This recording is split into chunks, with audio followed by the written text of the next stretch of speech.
इचलकरंजीमधील Shivajinagar police Thane मोठी कारवाई करीत तलवारीसह हत्यारे विक्री करणारे रोहित सिंग बबन सिंग टाक वय 20 व ओमकार सिंग किरपान सिंग टाक वय 25 दोघे राहणार निपाणी जिल्हा बेळगाव कर्नाटक या दोघांना रंगेहात पकडले। त्यांच्याकडून 8 तलवारी 2 गुप्ती लहान व मोठे 72 कोयते 112 सुऱ्या रामपुरी चाकू असा मोठा शस्त्रसाठा तसेच गुन्ह्यात वापरलेले मोटरसायकल असा 45,740 रुपयांचे मुद्देमाल जप्त करण्यात आला।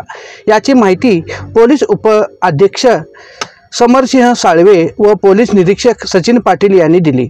नवरात्रोत्सवाची धामधूम आणि विधानसभा निवडणूक तोंडावर असताना शस्त्रे सापडल्याने खळबळ उडाली आहे। कबनूर येथील चौकात दोघेजण हत्यारे विक्री करण्यासाठी येणार असल्याची माहिती शिवाजीनगर पोलिसांना मिळाली होती। त्यानुसार मोटरसायकलवरून शस्त्रे घेऊन जाणाऱ्या रोहित सिंग टाक व ओमकार सिंग टाक या दोघांना ताब्यात घेण्यात आले। त्यांच्याकडील दुचाकीवर मोठ्या प्रमाणात हत्यारे मिळून आली। पथकाने दोघांना ताब्यात घेऊन चौकशी केली असता ही हत्यारे विक्रीसाठी आणल्याचे निष्पन्न झाले।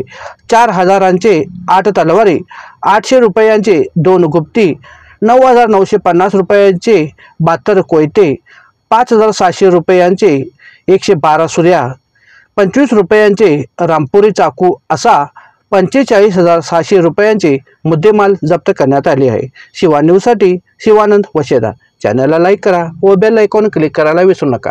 नवीन बातम्या व जाहिरातीसाठी संपर्क 97 91 94 96 या नंबरवरती संपर्क करा।